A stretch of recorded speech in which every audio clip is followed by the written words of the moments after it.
नमस्कार दोस्तों, स्वागत है आपका अपने YouTube channel target with MS में। आज हम बात करेंगे नई रीट एग्जाम 2022 जो कि 14 व 15 मई को घोषणा की गई है। उसकी तैयारी आपको किस प्रकार से करनी है। मेरे 144 अंक है, मैंने किस प्रकार तैयारी की उसके बारे में हम बात और कभी करेंगे, लेकिन आज हम इस चर्चा पर बात करेंगे कि आपको तैयारी किस प्रकार करनी है। मेरी परिस्थितियां, मेरी कंडीशंस अलग रही है क्योंकि उस समय और इस समय में अभी फर्क चल रहा है और मैंने किस प्रकार की यह तो हम और कभी बात करेंगे, लेकिन आज हम मेन मुद्दा अपना है कि आपको तैयारी किस प्रकार करनी है ताकि आप भी 140 प्लस या एक अच्छा स्कोर, सेफ स्कोर प्राप्त कर सके, ताकि आपको भी कट ऑफ में बार बार भटकना ना पड़े। तो इस पर हम सटीक और पूरी जानकारी आपको दूंगा किस प्रकार आपको तैयारी करनी है। तो चलिए शुरू करते हैं। पहली बात, शुरुआत किस प्रकार करनी है आपको। अगर मान लो आप नए स्टूडेंट है, बिल्कुल न्यू स्टूडेंट्स है, एकदम फ्रेश स्टूडेंट्स है, पहली बार रीट एग्जाम की तैयारी कर रहे हैं, पिछली बार रीट एग्जाम या तो दिया था, जो रीट प्रमाण पत्र लेकर आए हैं बस बिलो 100 है, ऐसे विद्यार्थी है जो न्यू स्टूडेंट्स के अंदर काउंट होंगे। मतलब जो न्यू स्टूडेंट है, जो पिछली बार अच्छी सी तैयारी नहीं की, उन्होंने बस पेपर दिया था, या ऐसे विद्यार्थी जो बिल्कुल पिछली बार पेपर भी नहीं दिया था, अब की बार तैयारी कर रहे हैं, ऐसे विद्यार्थियों को मैं कहूँगा कि आप यूट्यूब से या कोई ऑनलाइन कोर्स ले सकते हैं। जरूरी नहीं ऑनलाइन कोर्स या यूट्यूब से देके सेल्फ स्टडी भी कर सकते हैं अगर आप संभव हो तो। लेकिन मैं आपको बताऊंगा कि यूट्यूब उस समय, मेरे टाइम में यूट्यूब में इतना अच्छा वीडियो या अच्छा कोई टॉपिक वाइज विश्लेषण नहीं था, क्योंकि उस समय जैसे 2019 में हमने तैयारी शुरू की थी या 2020 जनवरी में शुरू की थी, उस समय इतनी अच्छी यूट्यूब पर वीडियो उपलब्ध नहीं थे। लेकिन आज यूट्यूब पर हर चीज़ उपलब्ध है। तो मतलब जैसे कुछ सब्जेक्ट होती है, जैसे साइकोलॉजी, अगर आप फर्स्ट टाइम पढ़ रहे हैं तो आपको कहीं ना कहीं से एक बार पढ़नी ही पड़ेगी समझ के लिए। या जैसे साइंस का सब्जेक्ट है, वो आपने 10th पढ़ के छोड़ दी, तो ऐसे सब्जेक्ट में इंटरेस्ट पैदा करने के लिए आपको यूट्यूब या ऑनलाइन कोर्स का सहारा लेना पड़ेगा, जिससे आपको थोड़ा कंसेप्ट क्लियर हो सके और एक इंटरेस्ट पैदा हो सके। जैसे साइंस का सब्जेक्ट है, आपने 10th क्लास में पढ़ी थी, अब नहीं पढ़ रहे हैं, तो ऐसे सब्जेक्ट में क्या इंटरेस्ट पैदा करने के लिए आप या तो ऑनलाइन कोर्स खरीद सकते हैं या यूट्यूब पर क्लासेज आपको मिल जाएगी। मैं आगे ये भी बताऊंगा आपको कि मैं यूट्यूब पर आपको क्या क्या प्रोवाइड करने वाला हूं, इस पर भी हम चर्चा करेंगे।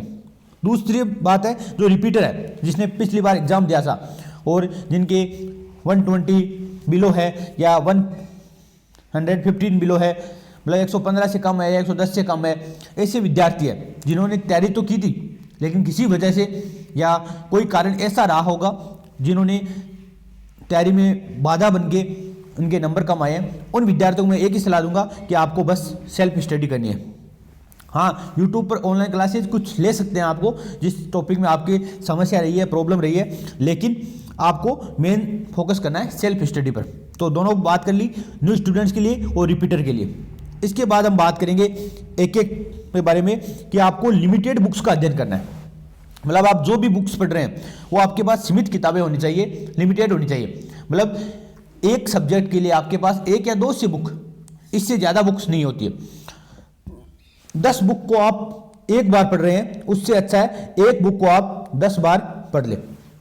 आप 10 बुक का एक बार अध्ययन कर रहे हैं, उससे अच्छा है आप एक बुक को 10 बार पढ़ें, जिससे नंबर और जो मैटर है वो अच्छे से क्लियर हो जाएगा। एक ही बुक को बार बार पढ़ने से आपकी हर चीज़ क्लियर हो जाएगी, क्योंकि कुछ चीज़ें ऐसी होती है, अगर हम जब फर्स्ट टाइम बुक को पढ़ते हैं तो उसमें वही चीज़ें पढ़ते हैं जो आपको आती है लगभग, लेकिन अगर सेकंड टाइम पढ़ते हैं तो कुछ नई चीज़ें मिलती है, थर्ड टाइम पढ़ते हैं तो कुछ और चीज़ें मिलती है, 7th टाइम पढ़ते हैं तो कुछ और चीज़ें मिलती है, और लास्ट में पढ़ते हैं तो अलग चीज़ें निकलते हैं। हर बार बुक का अलग अलग मतलब निकलता है और आपको हर बार अलग अलग कंसेप्ट मिलते हैं। तो आप एक ही बुक को 10 बार पढ़ें और आपके पास सीमित किताबें होनी चाहिए, जिस प्रकार आपके जो भी किताबें हैं वो एक सीमित किताबें हों, और इस किताबों को आपको बेस बनाकर आपको तैयारी करनी है।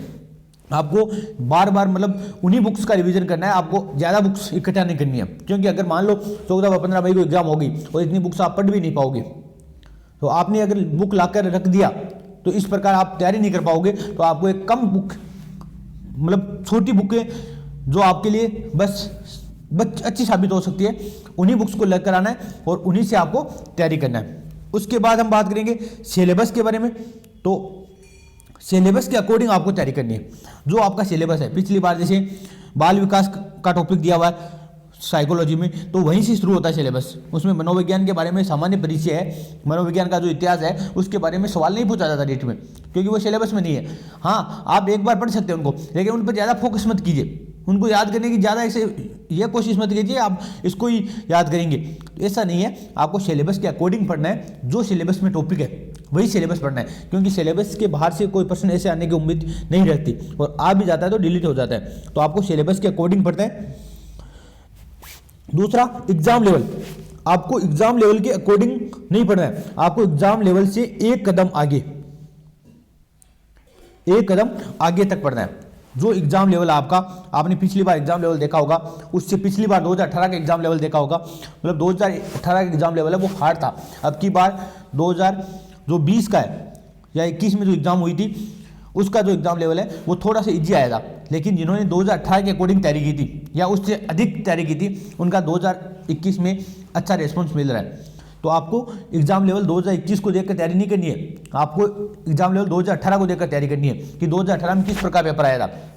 मान लो इजी पेपर आ जाता है तो जिन्होंने अच्छी तैयारी की थी उनके लिए इजी आ रहा है तो अच्छी बात है।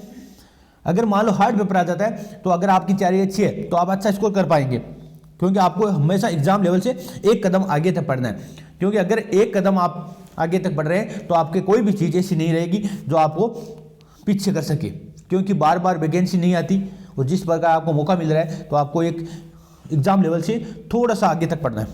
ठीक है, बुक्स के बारे में, तो जो विद्यार्थी पिछली बार जिन्होंने रीट की तैयारी की थी और रीट का एग्जाम दिया था और जिनके बुक्स में से अधिकतम प्रश्न पेपर में आ रहे थे, किसी मान लो टाइम मैनेजमेंट या किसी प्रॉब्लम की वजह से उनके क्वेश्चन एग्जाम हॉल की जो स्ट्रेस वगैरह है उनकी वजह से उनके प्रश्न सही नहीं हो पाए, तो उन विद्यार्थियों को मैं कहना चाहूँगा कि जिनके प्रश्न अच्छे पढ़ रहे हैं बुक्स में से, उन्हीं बुक्स का अध्ययन करें, आप बार बार उन्हीं बुक्स का रिविजन करें। लेकिन जो विद्यार्थी न्यू है या जिन्होंने ऐसे विद्यार्थी है जिनके बुक्स जिन्होंने पढ़ी थी, जिन गुरुजनों की या जिन गाइड्स को उन्होंने पढ़ा था और उन बुक्स में से आपके प्रश्न नहीं आ रहे हैं, तो आपको न्यू बुक्स का चयन करना चाहिए और उनके आधार पर आपको तैयारी करना चाहिए, क्योंकि मैटर सेम है, आप नई बुक्स भी पढ़ सकते हैं, कोई बड़ी बात नहीं है नई बुक पढ़ना। दूसरी बात, ऐसे विद्यार्थी जिन्होंने पिछली बुक्स को बार बार पढ़ा है, उन्हीं बुक्स को बार बार पढ़ेंगे तो आप बोरिंग भी फील कर सकते हैं। तो कुछ बुक्स ऐसे हो सके, एक दो बुक्स आप न्यू भी ला सकते हैं, ऐसी कोई बड़ी बात नहीं है। तो आपको बुक्स का चयन किस प्रकार करना है, मैंने कौन कौन सी बुक्स पढ़ी और आपको कौन कौन सी बुक्स पढ़नी चाहिए, इन पर हमें वीडियो है वो नेक्स्ट वीडियो लेकर आऊँगा, क्योंकि एक ही वीडियो में सब चीज़ें बताना थोड़ा सा इम्पॉसिबल हो रहा है, वीडियो भी बड़ा हो जाएगा। इस वजह से आपको मैं बताऊंगा कि आपको जो बुक्स है वो आपको नेक्स्ट वीडियो में बताऊंगा कि कौन कौन सी बुक्स पढ़नी है और कौन कौन सी बुक्स पढ़ के आप अच्छा स्कोर कर सकते हैं, और मैंने कौन सी बुक्स पढ़ी वो आपको बिल्कुल हूबहू जो मैंने बुक्स पढ़ी है और जो मेरे पास बुक्स है वो भी बताऊँगा। हो सकता है इस वीडियो में आपको कुछ समझ नहीं आए, क्योंकि ये फेस टू फेस नहीं चल रहा है, एक दो दिन में व्यवस्था हो जाएगी, जैसे बोर्ड वगैरह की व्यवस्था चल रही है, बोर्ड वगैरह की व्यवस्था हो जाएगी, सेटअप हो जाएगा, उसके बाद हम बोर्ड पर क्लासेस भी शुरू करेंगे और कौन कौन सी आपको बुक्स पढ़नी है उसके बारे में भी आपको बिल्कुल पूरी बात बताऊंगा कि कौन सी बुक्स आपको पढ़कर किस प्रकार स्कोर अच्छा कर सकते हैं, मैंने किस प्रकार तैयारी की थी, इस पर भी हम चर्चा करेंगे। तो आपको इन बातों का ध्यान रखना है, लिमिटेड बुक्स होनी चाहिए आपके पास, सिलेबस के अकॉर्डिंग पढ़ना है, एग्जाम लेवल तक से एक कदम आगे तक पढ़ना है और बुक्स आपको किस प्रकार फॉलो करनी है। उसके बाद आपको कोई भी एग्जाम हो कंटिन्यूटी उसकी रखनी ही चाहिए आपको, मतलब अगर आप किसी भी एग्जाम की तैयारी करें और आपके पास निरंतरता नहीं है तो आप उस एग्जाम में सिलेक्शन नहीं ले सकते। तो आपको ध्यान रखना है, मान लो 14-15 मई को एग्जाम नहीं होती है तो कुछ विद्यार्थी क्या है तैयारी छोड़ देंगे, पिछली बार भी कुछ विद्यार्थियों ने तैयारी छोड़ दी थी एग्जाम आगे बढ़ने की वजह से, लेकिन आपको कंटिन्यूटी रखनी है, उसी चीज़ को निरंतर पढ़ते जाना है। यह नहीं कि आप एक दिन में पढ़ लिया एक बुक और छोड़ दी उस बुक को, 5-7 दिन नहीं पढ़े, आप डेली पढ़े, एक टाइम टेबल होना चाहिए आपके पास, एक सिस्टमेटिक टाइम टेबल होना चाहिए। और हो सके तो मेरे तो यही अनुमान है, और जिन्हें मैंने तैयारी की है खुद ने मेरे नंबर बनाए हैं, तो आपको मैं यही कहना चाहूँगा टाइम टेबल में आप ऑल सब्जेक्ट को लेकर चले साथ में, क्योंकि कुछ विद्यार्थी हैं जो एक सब्जेक्ट को लेकर पढ़ते रहते हैं, 7 दिन हुआ एक बुक पढ़ ली उसके बाद अलग बुक पढ़ेंगे, तो इस प्रकार नहीं करना, आपको ऑल सब्जेक्ट को साथ लेकर पढ़ना है और एक सिस्टमेटिक टाइम टेबल होना चाहिए आपका कि आप इस 2 घंटे में ये बुक पढ़ेंगे, इस 1 घंटे में ये बुक पढ़ेंगे। ठीक है, टॉपिक पूरा होता है तो ठीक है, हो सकता है 5-10 मिनट का एक्स्ट्रा, लेकिन आपको हर सब्जेक्ट को दिन में टाइम देना है। तो आप एक प्रीपेड टाइम टेबल बनाइए अच्छे से और उस टाइम टेबल को फॉलो करते हुए आप अध्ययन करें, क्योंकि अगर आप टाइम टेबल से अध्ययन करेंगे तो आपको निश्चित रूप से ये लगेगा कि आप एक हर बुक को साथ में पढ़ रहे हैं और आपका सिलेबस साथ साथ में कंप्लीट हो रहा है। तो एक टाइम टेबल आपके लिए बहुत ज़रूरी है। टेस्ट सीरीज के लिए कहना चाहूँगा कि जो विद्यार्थी मान लो नए विद्यार्थी है और जो फर्स्ट टाइम तैयारी करें, उन विद्यार्थियों को जो टॉपिक आपने पढ़ लिया है तो आप topic wise test series join कर सकते हैं। या टॉपिक वाइज टेस्ट के लिए जैसे मान लो साइकोलॉजी है, उसके लिए अलग अलग बुक आती है, जैसे प्रीवियस ईयर के पेपर सेट आते हैं। जो भी ऑल इंडिया में जो साइकोलॉजी के पेपर सेट होते हैं उनके लिए बहुत सी बुक्स चलती है मार्केट में, उनमें से एक बुक ले आओ और जो टॉपिक पढ़ रहे हैं आपके उसके क्वेश्चन सोल्व करो। जिससे क्या होता है, आपके उस टॉपिक को मजबूत होंगे और उस टॉपिक से किस प्रकार के प्रश्न पूछे जाते हैं उस पर आपकी बहुत अच्छी पकड़ बनेगी और आपकी समझ आ जाएगी इस प्रकार के प्रश्न पूछे जा सकते हैं और यहाँ प्रश्न घुमाया जा सकता है, इस टॉपिक्स में ऐसे प्रश्न बनेंगे, इस पर आपके चीज़ें क्लियर हो जाएगी। तो आप साइकोलॉजी के लिए स्पेशल रूप से टेस्ट सीरीज ज्वाइन करें या आप कोई बुक ले आएँ। मेरा तो मानना है आपको साइकोलॉजी के लिए तो स्पेशल आप बुक ले आएँ, क्योंकि टेस्ट सीरीज में वही प्रश्न रिपीट होंगे। इससे अच्छा आप कोई बुक ले आएँ जो ऑल इंडिया के पेपर्स है, जैसे पंजाब टेट है, आंध्र प्रदेश टेट है, सुपर टेट है, एस टेट है, इन सब के, यूपी टेट है, जो उत्तराखंड टेट है, इन सब के पेपर के जो एक समग्र बुक आती है, मतलब सभी के पेपर सोल्व साइकोलॉजी के, मनोविज्ञान के, तो उन पेपर को आप हर टॉपिक वाइज सोल्व करते रहे, जिससे आपके अच्छी पकड़ बनेगी। और जिन्होंने पूरा सिलेबस कर लिया है उन विद्यार्थियों के लिए आपको संपूर्ण टेस्ट सीरीज ज्वाइन करनी है। चाहे आप मॉडल पेपर लेकर आए या आप अलग सब्जेक्ट वाइज ले सकते हैं या संपूर्ण पेपर लेकर आ सकते हैं या कोई टेस्ट सीरीज ज्वाइन कर सकते हैं जो मार्केट में चल रही है, और उस टेस्ट सीरीज को लेकर आपको एक दिन छोड़कर एक दिन टेस्ट देना है या आप सप्ताह में 2 टेस्ट दे सकते हैं। इस प्रकार आपको एक टाइम टेबल बनाना है कि आपको सप्ताह में 2 टेस्ट देना है। तो आपको ये 2 टेस्ट प्रैक्टिस आपको बहुत ज़रूरी है। इसके बाद है आपको टारगेट। तो आपने अगर सोच लिया है, हो सकता है कुछ विद्यार्थी अभी भी डाउट में है, लेकिन कुछ विद्यार्थियों ने मैंने भी एक वीडियो उपलब्ध कराया था और बाकी अध्यापकों ने भी एक वीडियो उपलब्ध कराया था, उसके माध्यम से आपने सोच लिया होगा कि रीट की करनी है या सेकंड ग्रेड की करनी है या फर्स्ट ग्रेड की करनी है।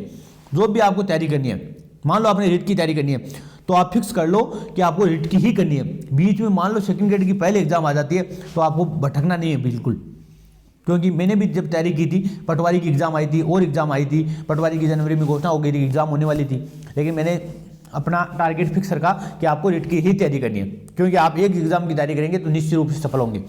तो आपको ध्यान रखना है, एकदम फिक्स टारगेट बनाना है। इधर उधर रास्ते बहुत जा रहे हैं, उन रास्तों पर भटकना नहीं है, आपको एक सीधा रास्ता है उसी पर चलना है। तो फिक्स टारगेट रखें, टारगेट को चेंज मत करना बार बार। नेक्स्ट है प्रैक्टिस।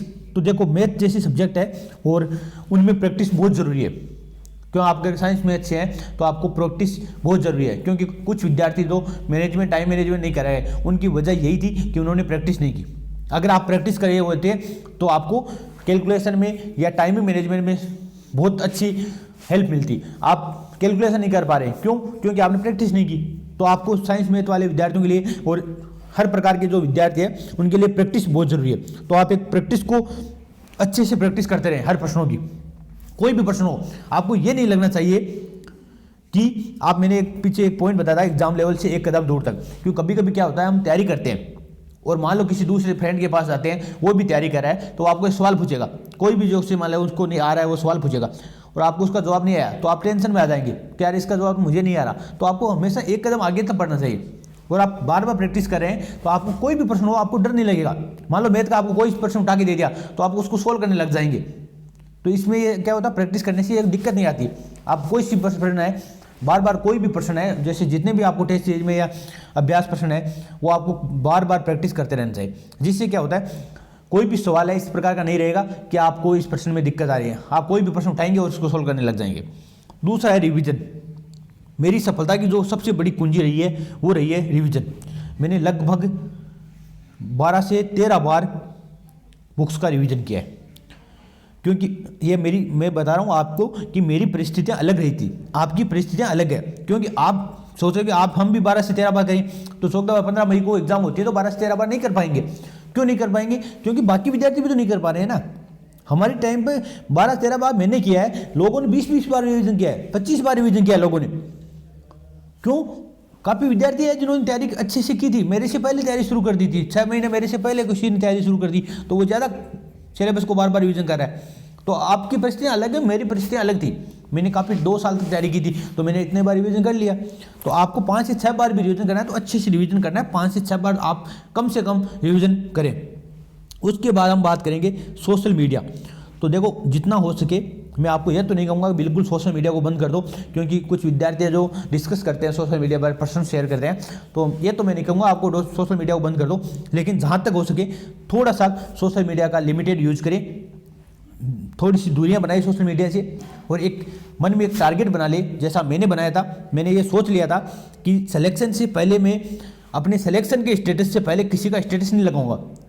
तो आप भी ऐसा कर सकते हैं। मान लो आप बार बार स्टेटस लगा रहे हैं, किसी का बर्थडे विश कर रहे हैं, किसी को और विश कर रहे हैं, या कोई स्टेटस ऐसे लगा रहे हैं, कोई भगवान की लगा रहे हैं, तो आप ये मत सोचो, आप ये सोच लो मैं स्टेटस लगाऊंगा ही नहीं, जब तक सिलेक्शन होगा उस दिन स्टेटस लगाऊंगा, और मैं नहीं लगाऊंगा, लोग ही लगाएंगे आपकी स्टेटस।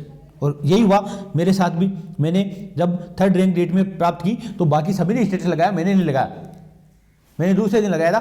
तो मतलब आप ये सोच लो आपके स्टेटस लोग लगाएं, ऐसा सोचकर आप एक मन में एक गांठ बांध लो कि हम स्टेटस नहीं लगाएंगे। और मतलब जितने भी सोशल मीडिया है उनका थोड़ा लिमिटेड यूज करें। मैं तो यही कहना चाहूँगा आपको, बिल्कुल बंद करने की ऐसी आवश्यकता नहीं है, क्योंकि आप इतना भी ज़्यादा सीरियस होकर भी आप ऐसा कुछ हासिल नहीं करने वाले हैं। आपको साथ में हाँ कुछ समय के लिए आप सोशल मीडिया यूज कीजिए, अपने घर वालों से बात कीजिए, लेकिन तैयारी के समय आप बीच में सोशल मीडिया का यूज नहीं कीजिए। मोबाइल को बंद करके एक बार साइड रखिए, पढ़ते जाइए।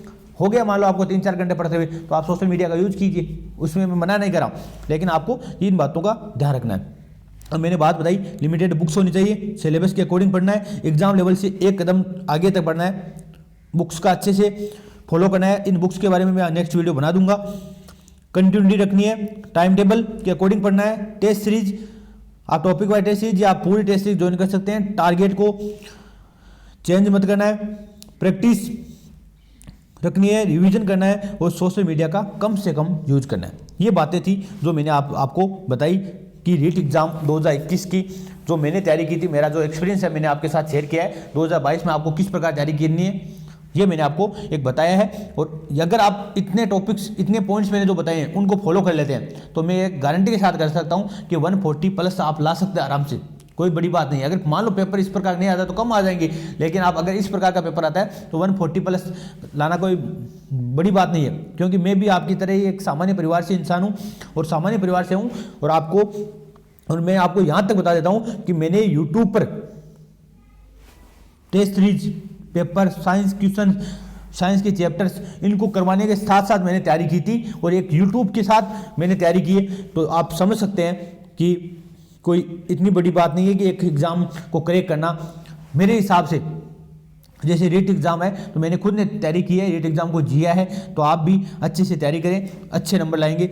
धन्यवाद आज के लिए।